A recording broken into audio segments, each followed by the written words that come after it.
Hello and welcome to Leon to Vert, where today we're going to talk about the tower bosses from Palworld. We're going to go into the lore, we're going to see what their diary entries say, and what we can learn from it. So let's just dive right in. So I'm using the Palworld wiki. I can't be bothered to go find all of these in game right now. I just don't have the time. But I am interested in the tower bosses, so let's find out what they're all about.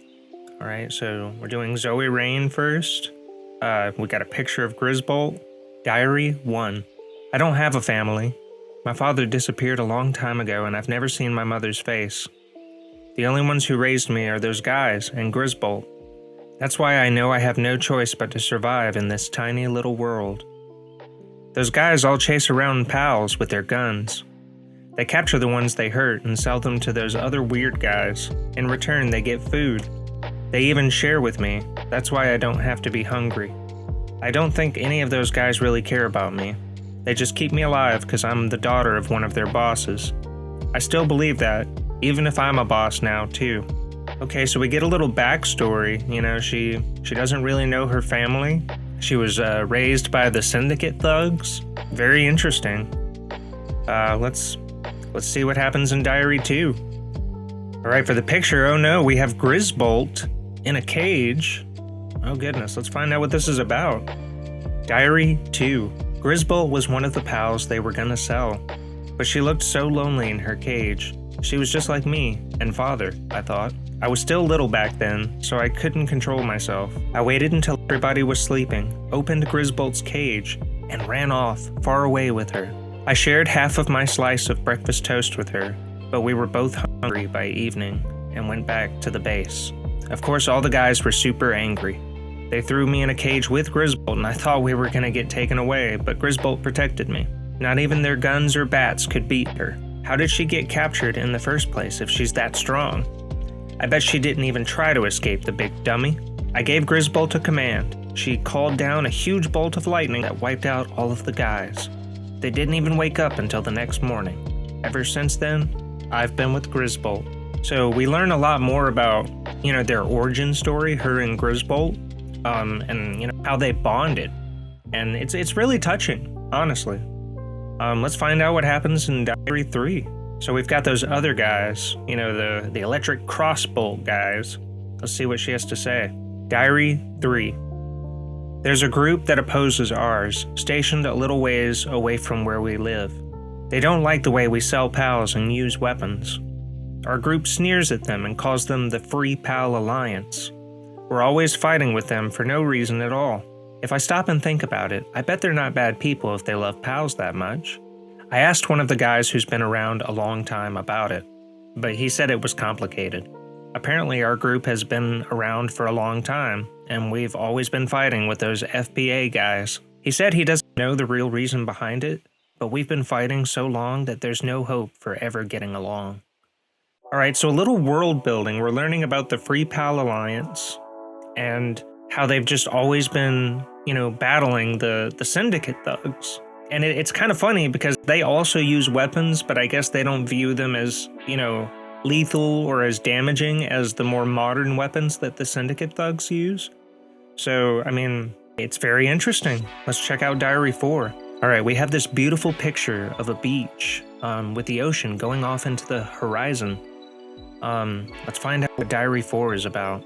Sometimes I wonder if there's anything beyond the sea. The only thing I can see far off in the distance is that huge tree. I've never heard anyone talk about what's beyond that place. Apparently some brave guy from long ago went to see the outside world, but he never came back. I have heard about people coming from beyond the sea though.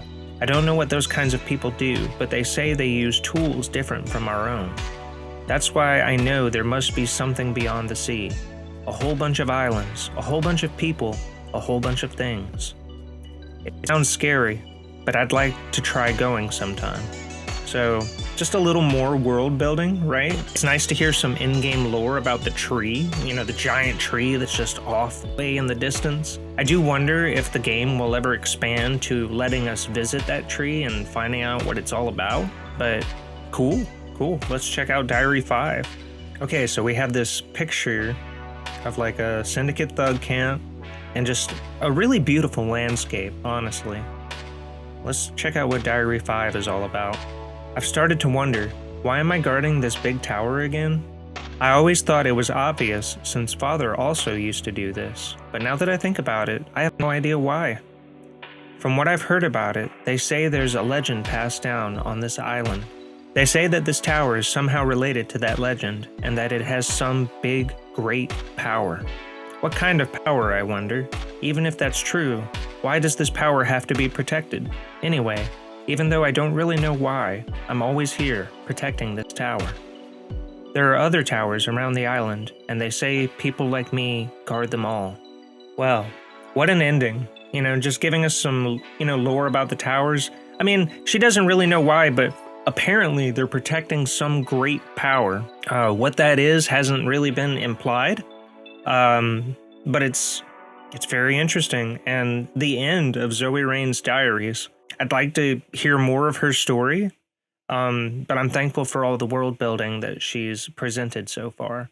All right, we have this picture of a Bristla working at a workbench. Diary 1. Pals, such strange creatures. Their noble beings have upheld our civilization since ancient times. They not only boast impressive intellect, reflexes, and adaptability, but are adorable to look at as well. How could anyone not come to love them? Humans are savage animals, with an insatiable appetite for the proliferation of their own kind. They subjugate other species and enslave them. They engage in pointless strife, consume flesh for no reason, and develop beyond their needs. When one takes into account their hideous appearance, how could anyone not detest them? Humans capture pals and use them. If a pal is confined to a so-called pal sphere, they become obedient to their master. What abhorrent tools they become. One can only say this is the greatest stain in the history of our civilization. Pals and humans were originally meant to live alongside each other in mutual support. Not a relationship between master and servant, but one of equals, a harmonious coexistence, if you will. Eating a pal for food is akin to blasphemy against God. Okay, so God is in Palworld. Lily seems a little more intellectual, probably a little older, perhaps, compared to Zoe? Or Zoe? I don't know if I've been saying that right. Y'all let me know, is it Zoe or Zoe? But, yeah, Lily seems a little more intellectual. She's very against, how the pal spheres work.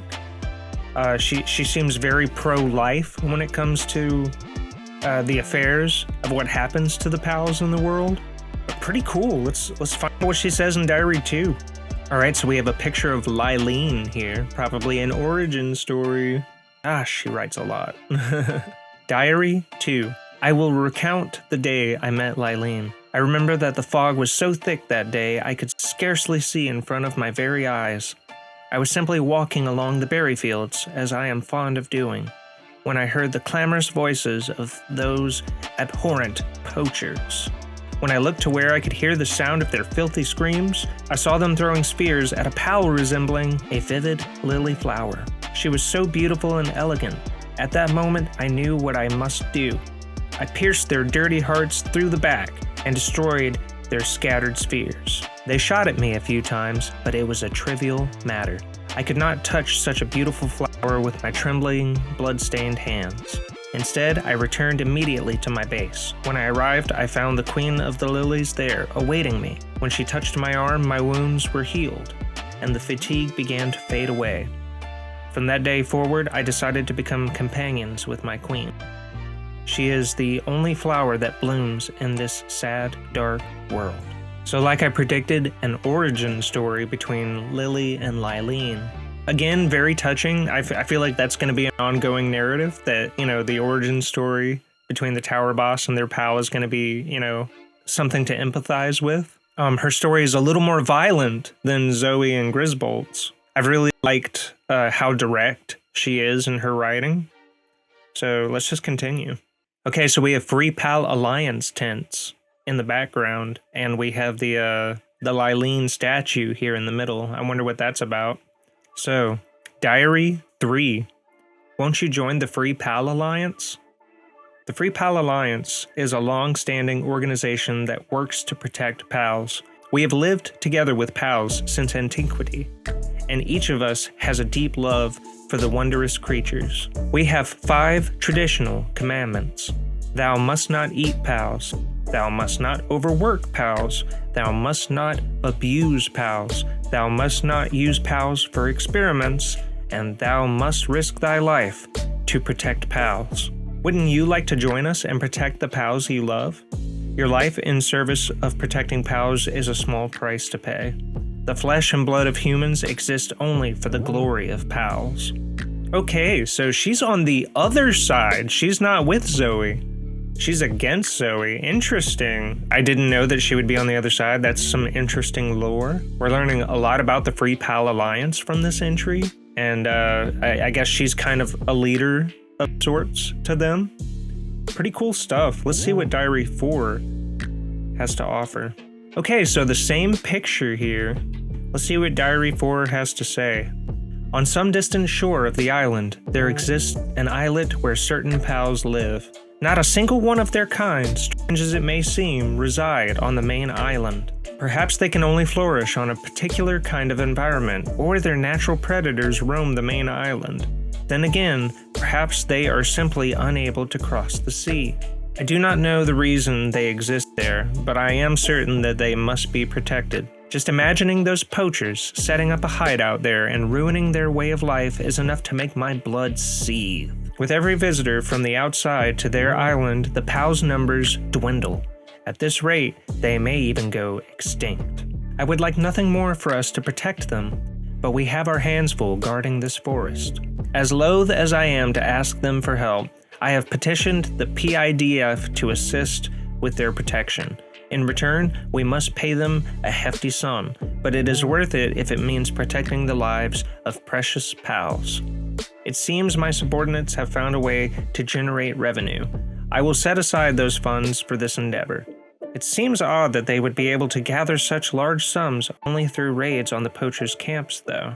Alright, now we're hearing about those islands that are kind of off the coast where like more powerful pals reside. And we also learned more about the PIDF, the guard force that, guards those islands. So pretty interesting, a little more world building. And as usual, Lily's passion burns through her writing. So next, let's move on to Marcus Dryden.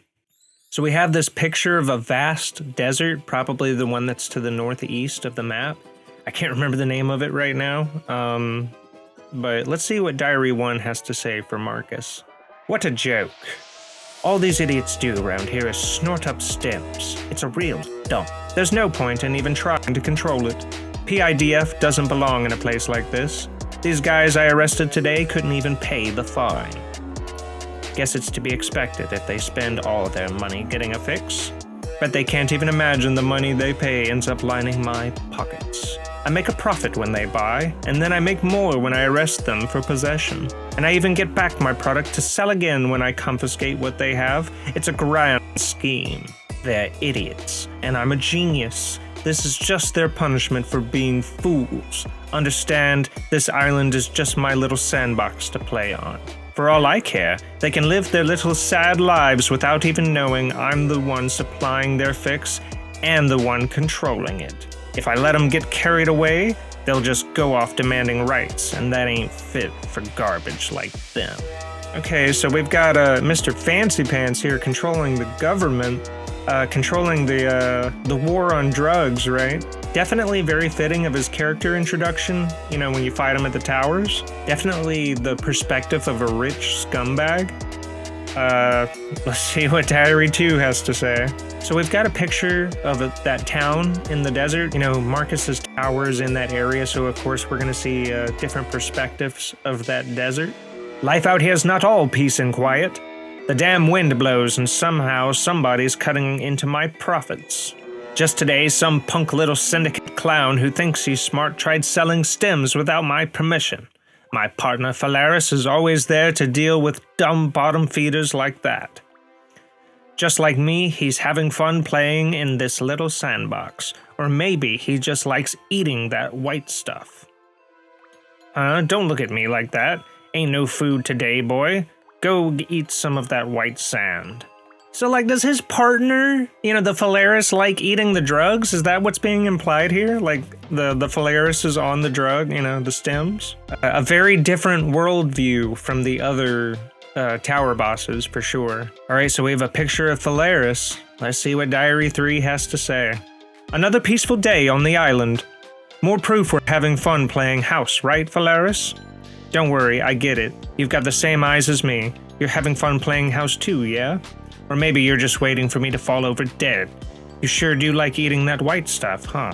Maybe the day'll come when I'm just leftovers stuck to your wings. Maybe not. Either way, let's just watch each other's backs until then, right, partner? So there is some level of respect between Marcus and Faleris. I wouldn't say it's as empathetic a bond as Zoe or Lily's to their partners, but there is a bond there, and we have to respect it. So next, we have Victor Ashford. All right, so now we have a picture of all these, edgy buildings that are in the mountainous area to the northwest. Let's see what Diary 1 has to show us. On interspecies PAL experiments. Results. Failure. Attempted to combine various four-legged and winged PALs, but no successful patterns emerged. Some combinations succeeded in creating bodies, but these deteriorated in seconds, and all were disposed of. Impressions. Reconsideration of chemicals for response control is necessary. Furthermore, the expansion of species to inspect is also likely necessary. We will reconsider extracting chemicals from eikthyr antlers to create a compound. Storage temperatures also require reconsideration. Note: acquire one ice PAL for cooling purposes. Re-examination of base DNA information for the species under consideration is desirable. Analysis of PAL DNA information is pressing, but requires new equipment. However, the current equipment was coincidentally acquired from outside. There are limits to how far it can be improved. This will require self-made blueprints to create equipment from scratch. Okay, so I would say that Victor has a much more scientific intellect. He's definitely experimenting on the PALs. It would appear that he's trying to create new PALs, and they have no issue killing PALs for the chemicals necessary to continue these experiments. So, very dark, very interesting. Let's see what Diary 2 has to say. Okay, so we have a picture here of Shadowbeak in these snowy mountains. On the distillation and administration of PALs to the same species. Results. Success. A certain species of PALs was dissolved in liquid and concentrated via distillation. Subsequently, the concentrated liquid was administered to PAL of the same species. As expected, the result yielded an enhancement in the abilities of the administered PAL. Impressions. This experiment, initiated as an alternative approach to generating powerful PALs, surprisingly yielded favorable outcomes. Theories postulated that the PALs of a certain species contain the nutrients most necessary for the same type of PAL seem valid. This experiment has accordingly resulted in the enhancement of the test PAL's abilities. However, there remains a slight doubt regarding whether the observed enhancement surpasses the anticipated values. Perhaps it is not merely a matter of basic nutrients, but rather we must question whether PALs inherently possess a distinct energy source essential for their own existence. Further investigation is required. It almost seems like this group is trying to force evolution onto the PALs. It kind of sounds similar to how Mega Evolution works in Pokemon. If I didn't know any better, I would say a Pin King, which can be found on one of those distant islands that the PIDF is protecting, I would say the Pin King could be a Pingullet that was forced to evolve. It's very possible just based on, reading this. But let's see what Diary 3 has to say. This is very interesting. Okay, so I could be wrong. There's a picture of a PAL condenser here, and you can just condense, PALs down into a main PAL, and it doesn't, force them to evolve. But I do wonder if what I was thinking about has anything to do with the experiments that they're doing. Let's see what Diary 3 has to say. On interspecies PAL experiments 2. Results: success. Only one specimen emerged, an artificially created new species with 4 legs and wings. It was promptly transferred to the cultivation equipment and has since shown promising progress, steadily maturing. Attempting to reproduce the same process failed. Thus, this miraculous success is attributed to some unknown external factor. Impressions. The success of the experiment is genuinely gratifying. The new species, named Shadowbeak, will continue to be observed closely for further developments. However, the lack of reproducibility of this procedure poses a significant challenge. Henceforth, the plan is to proceed with the experiment, incorporating slight adjustments based on this procedure. Addendum. The disappearance of Alex, who served as a lab assistant, is concerning. It is interesting that his, main pal, the Shadowbeak, was created by him. That's very interesting. Let's go ahead and read Axel Travers's diary. So we have this picture of a volcano. And just to note, I don't know if this is just this website or if this is how it is in the game, but there is only one diary entry for Axel. Is this a rap? I need a beat. Every day I'm snoring, no rivals to get me going. I don't care about they type, ain't nobody gonna beat my hype. I'm looking for a fight, a real tough brother from another mother. Throwing in the towel, ain't gonna fit. It's gotta be a knockout, a throwdown, brawl out so fast your eyes will bleed. When we ready for the battle, you better believe the shock's gonna rock your socks off. Sawed off, my lightning's tougher than the high kings. When it hits the ring, ain't nobody gonna be singing for you, player. You ready for this hype? You read the words, so get ready for the fight. That was the one, dude. That was the one, dude. You wouldn't believe how many takes that took. I don't know how perfect it's gonna be. I'm gonna put a beat under it later. Oh, that was so good. All right, but here, let me. I had a metronome going and everything. All right, so Axel's a rapper. Not a lot of lore about him besides him being rhythmically inclined. We don't really learn much about, what's his pal? Orzurk? Kind of looks like a Garchomp, right? But yeah, I mean, pretty cool, I guess. That's going to make for some interesting content. I hope y'all liked that. Okay, well, this was something a little different. We went into the lore of these tower bosses. And, we figured out a little bit more about Palworld itself. The islands, the different factions with their different levels of corruption, and how a lot of the tower bosses actually have tragic stories to how they became friends with their companions. And, their different outlooks on how they view pals. It was definitely very interesting, and I have a lot of different feelings, I guess, in terms of respect versus anger towards some of these tower bosses now. Zoe and Lily are both very compassionate towards the pals. Marcus is just kind of a prick, right? And Victor's, well, a scientist, but in a way that kind of makes him a prick in the eyes of the other tower bosses, right? Axel's just a funny case. He was just rapping in his entry, so either way, this was good. Hope y'all are having a good day. See ya.